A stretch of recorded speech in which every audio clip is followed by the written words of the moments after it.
नमस्कार, जय हिंद दोस्तों। आप देख रहे हैं मास्टर वीडियो ऑफिशियल और अभी हम पढ़ रहे हैं लुसेंट ऑब्जेक्टिव सामान्य ज्ञान का बुक, जिसमें हमारा चल रहा है भारत का भूगोल। और इसमें हमने 65 नंबर एक्सरसाइज तक कंप्लीट कर लिया था। अभी पढ़ेंगे 66 भारत की मिट्टियाँ। साथ ही सभी का प्लेलिस्ट बना के मतलब उसमें डाल दिए हैं, लिंक डिस्क्रिप्शन बॉक्स में है, एक लाइन से वहाँ आपको मिल जाएगा। अभी पढ़ते हैं भारत की मिट्टियाँ।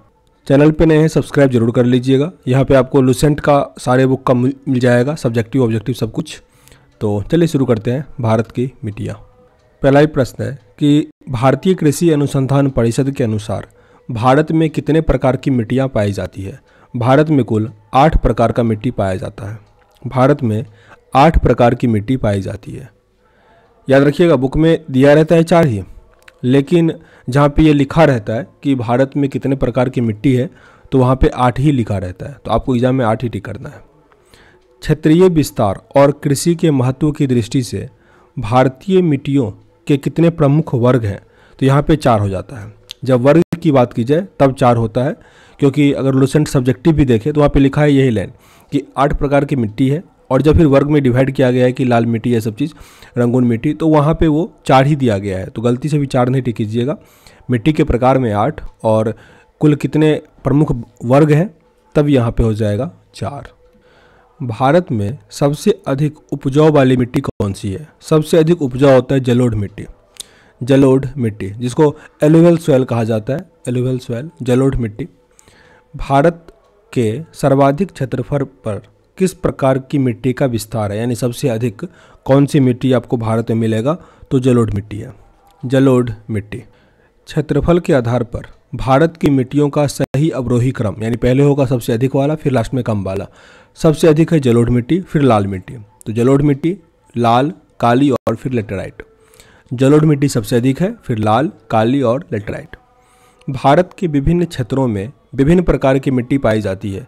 इसका प्रमुख कारण क्या है, मतलब मिट्टी की विभिन्नता का मुख्य कारण क्या होता है। जलवायु, संरचना एवं उच्चावाच की विविधता। जलवायु, संरचना एवं उच्चावाच की विविधता। ऑप्शन नंबर डी यहाँ पे सही है।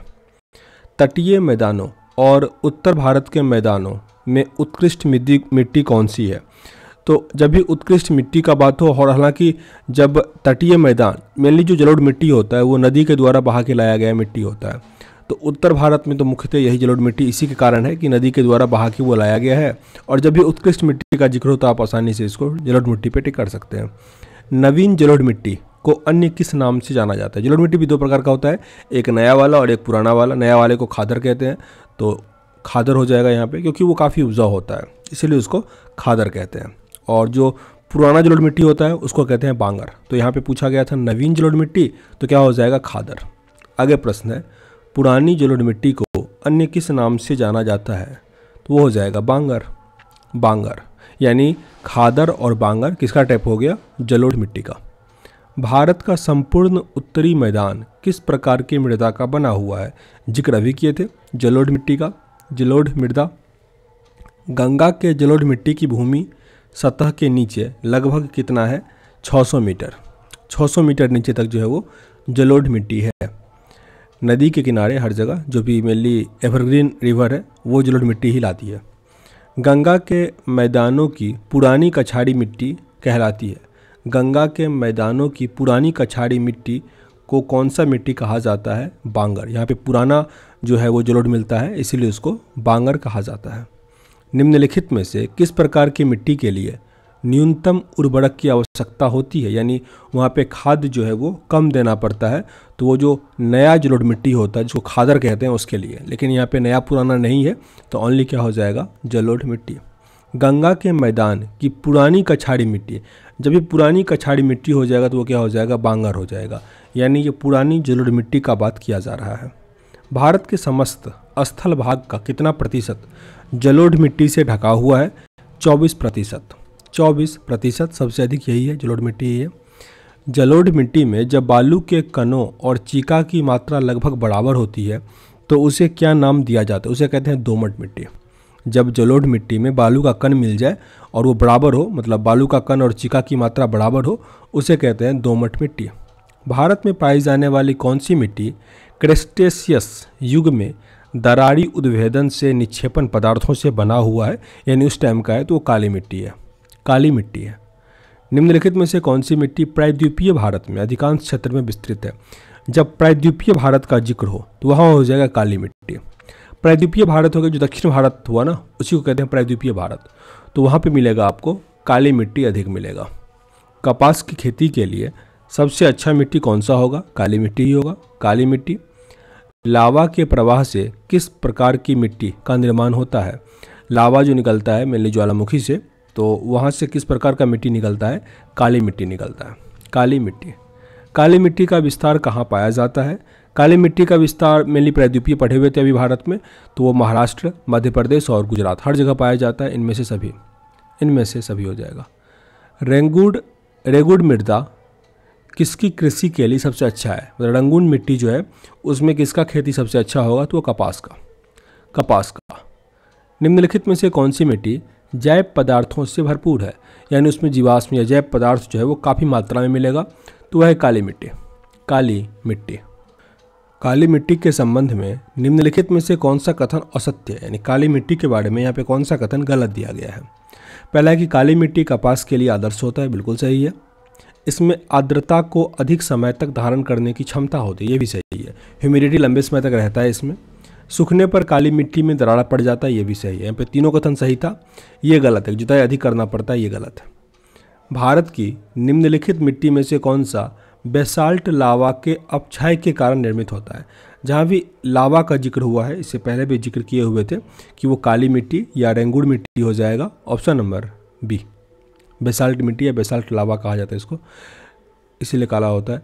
किस मिट्टी में कृषि के लिए सिंचाई की आवश्यकता नहीं होती है?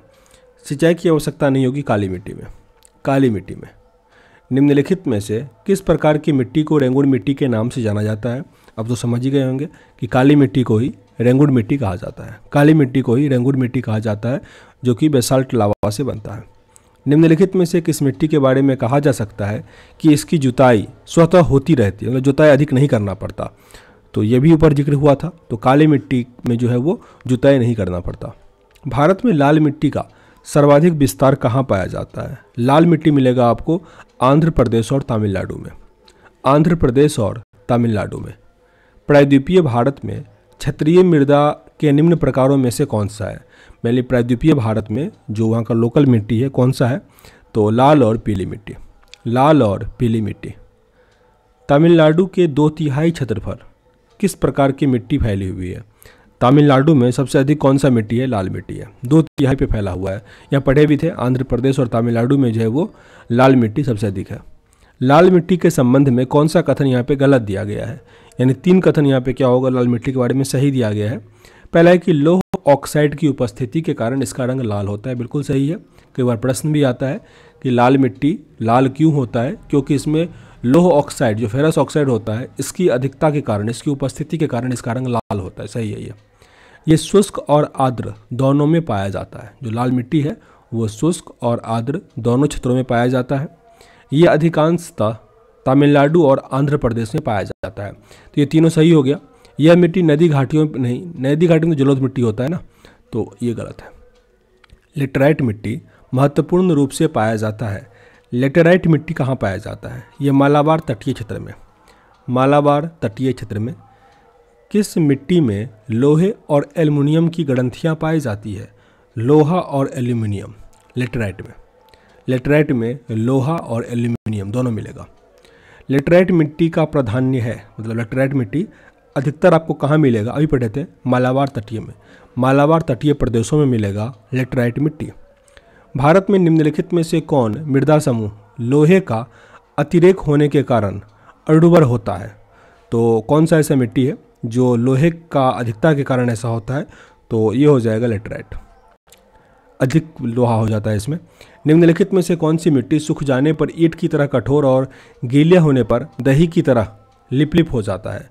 तो ये भी हो जाएगा लेटेराइट मिट्टी जब सूखता है तो वो ईंट की तरह कठोर हो जाता है और गीला होने पर वो दही की तरह लिपलिपी हो जाता है।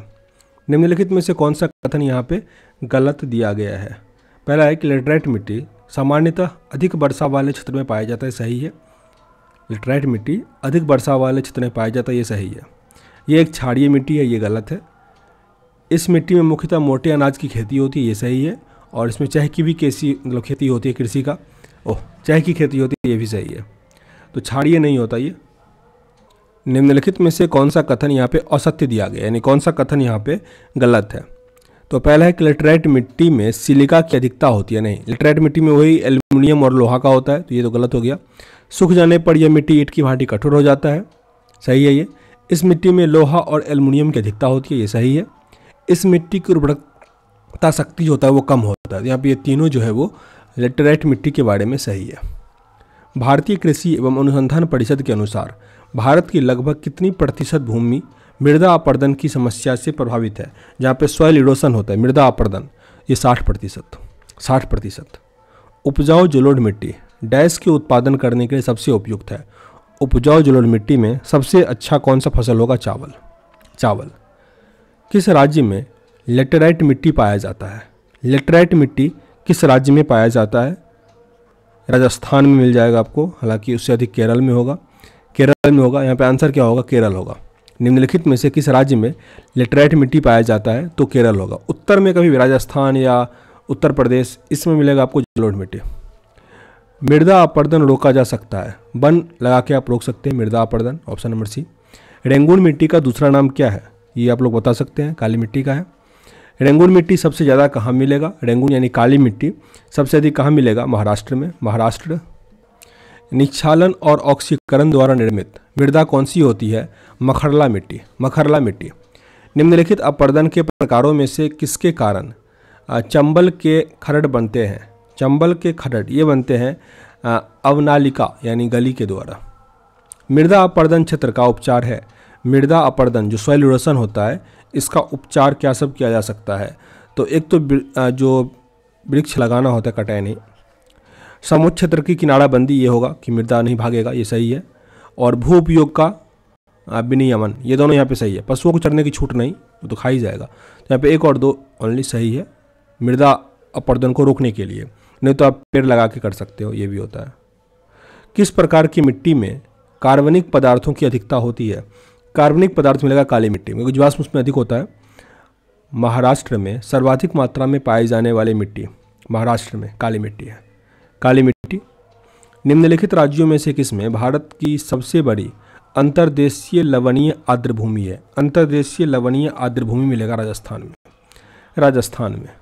निम्नलिखित में से किसका संबंध सफ़ेद नमक से है, जो कि शुष्क मौसम के दौरान कुछ क्षेत्रों की भूमि को आच्छादित कर लेता है? तो यह ऊसर।